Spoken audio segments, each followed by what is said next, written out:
Bom, eu sou Márcia Coiro, consultora em educação, e hoje passo por aqui para conversar um pouquinho com vocês a respeito de alguns documentos que são essenciais para qualquer instituição de educação básica.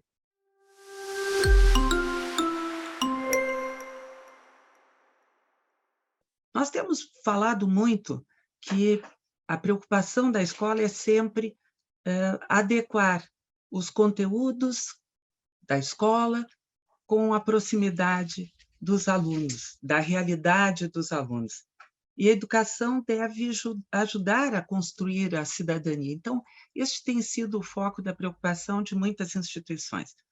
Mas no cotidiano, no dia a dia, a gente vê que tem um distanciamento em relação a isso, né? Todas as escolas têm um movimento, uma dinâmica que vai se perdendo aí ou se atrapalhando se nós não tivermos um planejamento adequado. Pedro Demo costuma dizer que o mundo educacional talvez seja o que mais se fala de mudanças, mas talvez seja o campo em que menos se mude efetivamente, né? Talvez esse problema esteja na falta de percepção dessa distância, na falta da percepção do coletivo dessa distância. Talvez seja a falta de instrumentos que possam minimizá-la, né? Nós temos desenvolvido planejamentos, novos instrumentos, novas concepções são estudadas para enfrentar essa complexidade do dia a dia da escola que se reflete na prática educativa. Então, à medida que o tempo vai passando, a filosofia da escola, o seu regimento, na verdade, não dão conta mais do seu dia a dia, de gerir o cotidiano da escola. E isso por um conjunto de fatores que vocês conhecem muito bem. É, a vontade de participação dos estudantes, o avanço dos direitos, a própria pandemia, que trouxe um volume de complexidade maior até do que nós tínhamos até aquele momento, tudo isso vai se configurando o quadro que nós temos hoje. E neste espaço entra a reflexão de um documento extremamente importante para a escola, que é o projeto político-pedagógico. Ele já tem esse nome, projeto, porque tem início, meio e fim, tem flexibilidade suficiente para poder socorrer nessas discussões, nesses debates.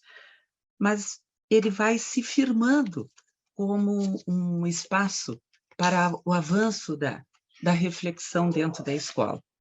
E a grande questão é o quanto ele consegue ser resultado da discussão, do debate coletivo da escola.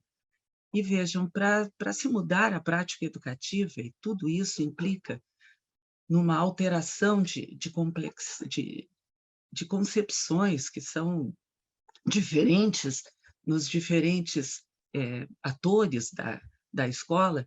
Então, para enfrentar esse cotidiano, é preciso muito debate, muita reflexão, sempre no coletivo. Cada vez mais, os tempos vão nos sinalizando que quanto mais coletivas as questões, melhores os resultados, né? E quando nós temos um movimento de mudança, é que nós vamos sentir a fragilidade da nossa teoria e muitas vezes da nossa organização. E o PPP é um instrumento teórico-metodológico a ser reconstruído, revisitado e utilizado pelos que desejam essa mudança verdadeira dentro da escola. Então, é diferente do regimento, o regimento vai nos dar aqueles conceitos básicos, mas é o projeto político-pedagógico que vai acompanhar, digamos assim, esse movimento do cotidiano, do dia a dia da escola, evitando que as nossas ações sejam só tarefeiras, né? É uma expressão que eu gosto de usar para lembrar bem como é que é o dia a dia da escola, né? E é praticamente impossível mudar a prática lá na ponta, lá na sala de aula, sem que nós tenhamos como retaguarda uma proposta conjunta de todos na escola, né? Seja qual for a característica da instituição, isto precisa estar muito bem alinhado para que nós tenhamos coerência, para que nós tenhamos, de fato, bons resultados, né? E, sem vincular essa prática educativa, a leitura de realidade, a filosofia da escola, as concepções que cada um tem sobre o ser humano, né, para que isso possa ficar muito claro para todo o coletivo, que concepções nós temos sobre sociedade, que currículo vamos eleger para que a escola possa funcionar. Isso tudo, um planejamento bem organizado, nós teremos condição de fazê-lo. Então, cada instituição vai traçando o seu caminho, quanto maior a oportunidade de diálogo com os docentes, com os estudantes, com a equipe diretiva, com a equipe pedagógica, melhores as nossas chances de ter um resultado positivo. O PPP, ou o Projeto Político Pedagógico, é o plano global da escola, é o plano global da instituição. Ele é um processo de planejamento participativo que define com clareza o tipo de ação educativa que nós queremos realizar. E a partir da nossa intencionalidade e da leitura de realidade é que ele vai se solidificar. É o caminho para nós construirmos a identidade da escola. E se isso não for no coletivo, não será de outra forma.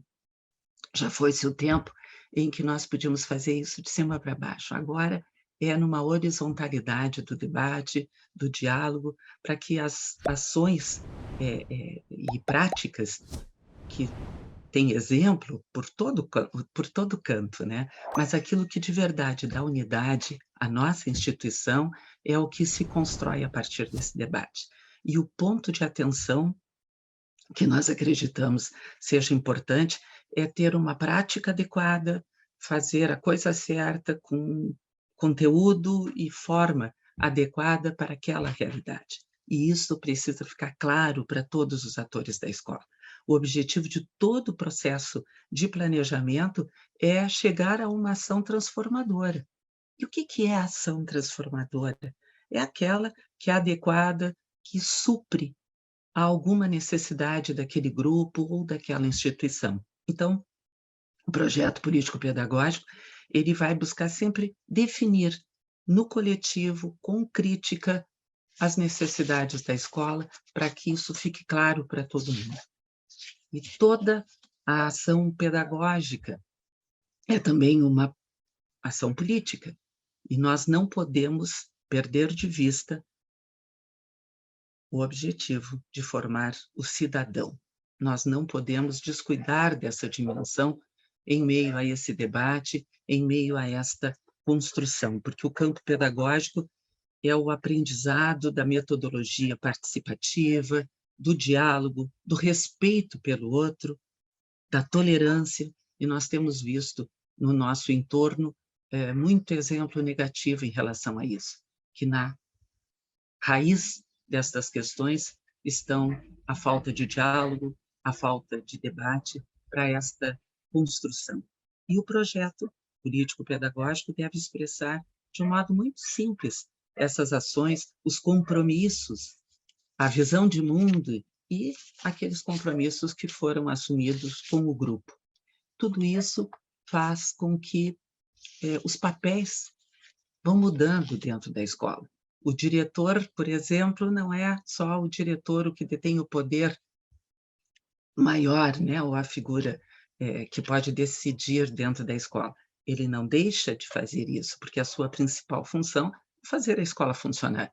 O que muda é a forma, né? Fazer a escola funcionar pautado num projeto coletivo.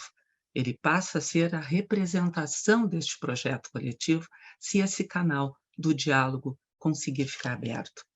E os demais papéis também, o próprio supervisor ou a coordenação pedagógica, vai ser cada vez mais o articulador desse projeto dentro da instituição, o que faz a organização da reflexão, replanejamentos, os meios para concretizar esta forma que a escola vai utilizar para cumprir a sua função, que, em última análise, é fazer com que todos os alunos, todos os estudantes aprendam, se desenvolvam, também como seres humanos. E isso tudo é tão importante que o próprio Conselho Nacional emitiu a resolução número 1 de 2021, em janeiro do ano passado, chamando a atenção no redesenho das diretrizes nacionais gerais para a educação profissional.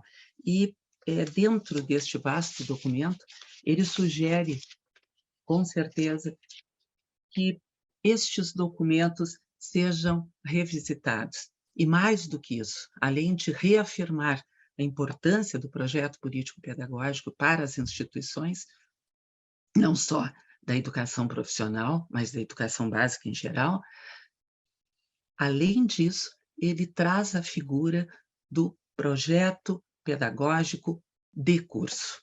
Isso lá no seu artigo 5º, ele vai sugerir essa questão, que é, na verdade, mais um instrumento para que as escolas de educação profissional possam focar mais diretamente nos seus cursos, fazendo o quê?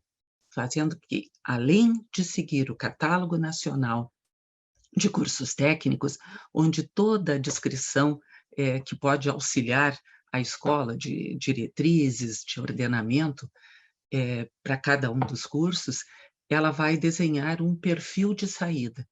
Um perfil de saída que encontre a necessidade do mercado de trabalho, que encontre também a necessidade de construção de um ser humano cada vez melhor. O documento expressa essas questões, o que é muito, muito importante para que esses documentos estejam bem alinhados. Então, daquilo que o regimento está posto, a construção e reconstrução ou revisitação da proposta político-pedagógica, ela precisa estar em harmonia com os planos de curso e todos os demais planejamentos, mas também, especificamente na educação profissional, desenhar o projeto pedagógico de curso, aquilo que vai dar a diretriz, vai dar o diferencial de cada um dos cursos desenvolvidos pelas escolas de educação profissional, o que é extremamente bem-vindo num mundo de tanta diversidade, de tantas complexidades, em que os movimentos estão mudando a cada dia. Eu desejo para vocês muita sorte, muito estudo, para que nós possamos fazer uma escola cada vez melhor. Então, fica a dica, revisitem esse documento, resolução número 1 de 2021, em que vai ficar claro o que nós precisamos fazer ao nos concentrarmos na reanálise, na revisitação destes documentos. Sucesso para vocês!